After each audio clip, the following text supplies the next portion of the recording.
ప్రతి రాజకీయ పరిణామం పవన్ కళ్యాణ్ దగ్గరికి చేరుతుంది.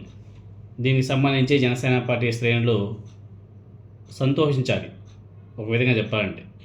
కానీ తమిళనాడులో పార్టీ పెట్టిన 2 ఏళ్లలోపే విజయ్ గారు సీఎం కాగలిగారు కదా. అలా మన నాయకుడు కూడా ఎందుకు కాలేకపోయాడు, ఎందుకు కాకూడదు అనే ప్రశ్న సహజంగానే జనసేన పార్టీ శ్రేణుల నుంచి వచ్చింది. ఎందుకంటే తమ అభిమాన నాయకుడు సీఎంగా ఉండాలని చెప్పేసి ప్రతి ఒక్క జనసేన కార్యకర్త, నాయకుడు, అదేవిధంగా ఆ సినీ అభిమానులు బలంగా కూడా కోరుకుంటున్నారు. ఆ సామాజిక వర్గం ఎక్కువగా కోరుకుంటుంది. మా క్లబ్ నుంచి ఎవరైనా సరే ఒక వ్యక్తి ముఖ్యమంత్రి కావాలి అని చెప్పేసి ఆ సామాజిక వర్గం మొత్తం కూడా ఒకవైపు నిలబడ్డది పోయిన ఎన్నికల్లో. కానీ ఆయన వ్యవహారం మాత్రం చాలా డిఫరెంట్. నిన్న ఆయన మాట్లాడుతుంటే మాట తీరు చూస్తే జనసేన పార్టీ కార్యకర్తలు, నాయకులందరూ కూడా పవన్ కళ్యాణ్ గారు రాజకీయాల్లో ఉన్న రోజులు రకరకాల జెండాలు మోయాల్సిందే అనేసి చాలా స్పష్టంగా అర్థమైంది. రాజకీయాల్లో అంతిమంగా ఎవరైనా కోరుకునేది అధికారమే.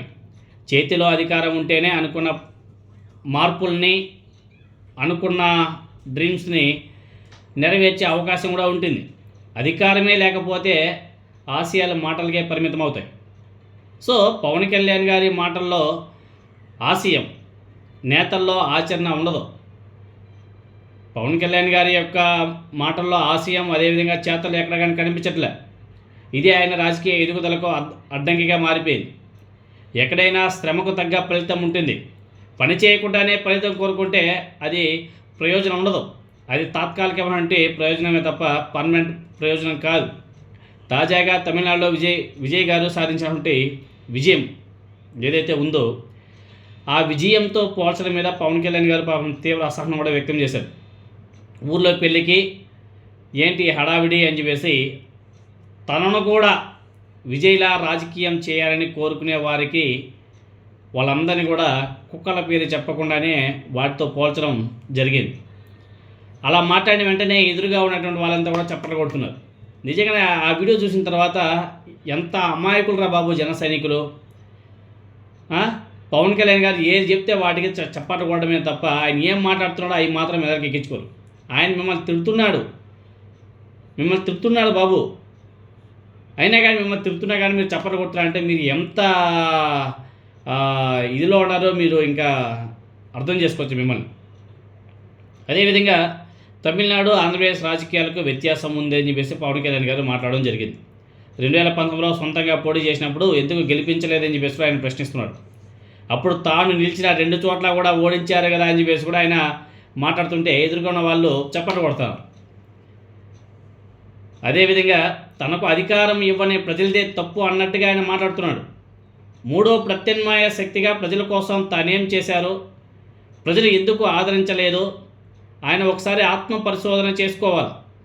2019లో వ్యక్తిగతంగా తన ఓటమి ఏదైతే ఉందో, అలాగే జనసేన పరాజయం మీద లోతుగా విశ్లేషణ చేసుకుని ఉంటే ఆయన తప్పకుండా ఆయనకు ఏదో ఒక జవాబు అయితే దొరికేది. ప్రతి ఎన్నికల్లోనూ వైఎస్ఆర్ కాంగ్రెస్ పార్టీ అధినేత జగన్మోహన్ రెడ్డి గారిని అధికారంలోకి రాకుండా అడ్డుకోవడానికే తప్ప తాను సొంతంగా ఎదిగేందుకు రాజకీయం చేస్తున్నారన్న నమ్మకాన్ని పవన్ కళ్యాణ్ గారు ప్రజలకు కలిగించలేకపోయాడు. 2019లో అలానే చేశాడు. 2019లో ఎక్కడ కానీ చంద్రబాబు నాయుడు గారిని ఒక్క మాట అనలే.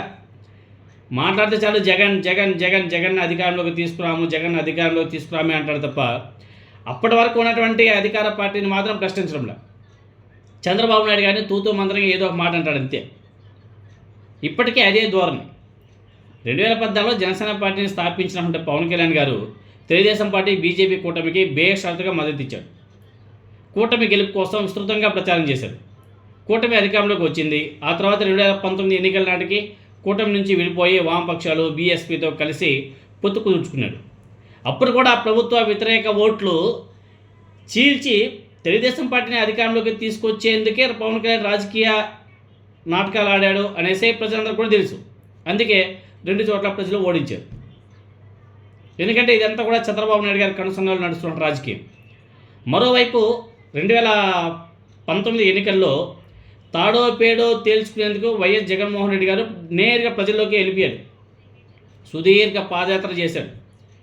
తనకు అధికారం ఇస్తే ప్రజలకు ఏం చేస్తానో పాదయాత్రలో చాలా బాగా వివరించాడు. జనం మనసు చూడగొన్నాడు ఆయన. ఎండనక వాననక వైఎస్ జగన్మోహన్ రెడ్డి గారు నిత్యం ప్రజల్లో ఉండడం వల్లే వారి యొక్క ఆదరాభిమానాన్ని చూడగొనడం జరిగింది జగన్మోహన్ రెడ్డి గారు. ఇంతకు మించి జగన్ విజయ రహస్యం ఏం లేదు. ప్రజలతో తన అనుబంధం ఏంటో డైరెక్ట్గా ప్రజలతోనే చెప్పుకోవడం జరిగింది. అదేవిధంగా మేము అధికారంలోకి వస్తే ఏం చేయగలమో ఆయన చెప్పుకున్నాడు. సో ప్రజలు నమ్మారు, ఆయనకు ఓటేశారు. ఏ రోజు ప్రజా సమస్యల మీద పవన్ కళ్యాణ్ పోరాటం చేసిన దాఖలాలు ఎక్కడ కానీ ఒక్కటంటే ఒక్కటి లేవు. చంద్రబాబు నాయుడు గారి కోసం కావాలంటే పోరాటాలు చేశారు తప్ప, రోడ్డు మీద ఎల్లెలకు పడుకొని పోరాటాలు చేశారు తప్ప ప్రజల కోసం ఆయన చేసింది ఏం లేదు.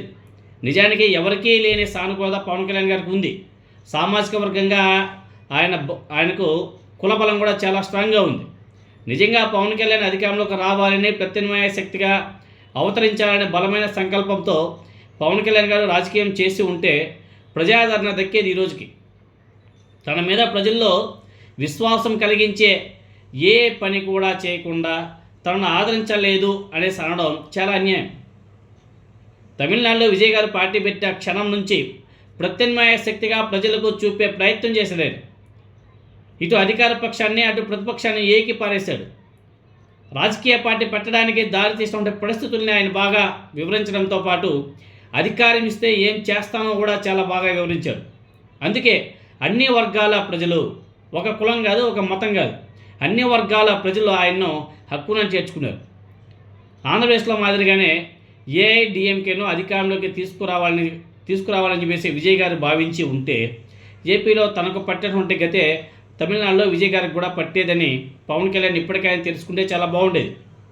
కానీ పట్టించుకోవట్లేదు. నిబద్ధతతో కూడినటువంటి రాజకీయాలు చేస్తే ఏ రాష్ట్రంలో అయినా సరే, ఏపీ, తమిళనాడు, దేశంలో ఎక్కడైనా సరే ప్రజలు ఆదరిస్తారు. ఈరోజు కాకపోతే రేపు కాకపోతే ఎల్లుండి. తమ కోసం నిజాయితీ నిస్వార్థంగా పనిచేసే నాయకుల్ని పోగొట్టుకునేంత అమాయక ప్రజలు ఈ దేశంలో లేరు. కాకపోతే నాయకులే నిజాయితీగా వ్యవహరించడం లేదు అన్న ఇది కూడా జనాల్లోకి బాగా ఎక్కిపోయింది. తమిళనాడులో విజయ్ గారితో తనను పోల్చొద్దన్న పవన్ కళ్యాణ్ అలా చెప్పడం ద్వారా ఏపీలో ఎప్పటికీ తెలుగుదేశం పార్టీకి తోక పార్టీగానే ఉంటారని పవన్ కళ్యాణ్ గారు చాలా స్పష్టం చేసినాడు. తను 2 చోట్ల ఓడించారని గుర్తు చేయడం ద్వారా ఎప్పటికీ పవన్ కళ్యాణ్ గారు ఒంటరిగా పోటీ చేయననేసి చాలా స్పష్టంగా తేల్చి చెప్పేశారు.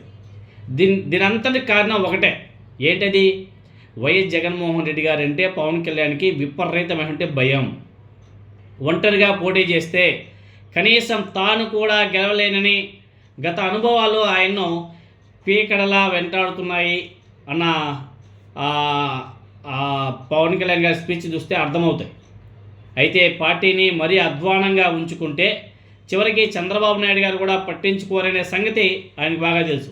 అందుకే ఉనికి చాటుకునేందుకు స్థానిక సంస్థలో చట్టా చాడుదామని చెప్పేసి మాట్లాడుతున్నాడు తప్ప అక్కడ ఇంక నథింగ్. ఇందుకోసం కమిటీల పేరుతో సరికొత్తగా ఆయన ఏదేదో కులం అంటాడు, మతం అంటాడు, ఏదేదో మాట్లాడేసి ఏదో ఆయన ఇష్టానురీతిలో ఆయన మాట్లాడడం కూడా జరిగింది. మళ్ళీ మల్కాజ్గిరిలో ఎంపీగా పోటీ చేయాలని చెప్పేసి మాట్లాడతాడు. మా హిందూ అంటాడు, హిందూ మతభావం లేని హిందువులు అంటే నాకు నచ్చదని చెప్పేసి మాట్లాడతాడు. ఇంకేదేదో ఆయన నోటుకు వచ్చేటంతా కూడా మాట్లాడుతున్నాడు. ఇది సమాజానికి మంచిది కాదు. అందుకే పవన్ కళ్యాణ్ గారు 2 చోట్ల ఓడించింది. ఆయనకి శక్తిశుద్ధి లేదు. ఆయనకి ప్రజలకు ఏం చెప్పాలో, ఈ ప్రజలకు ఏం చేయాలో అన్న అవగాహన కూడా లేదు.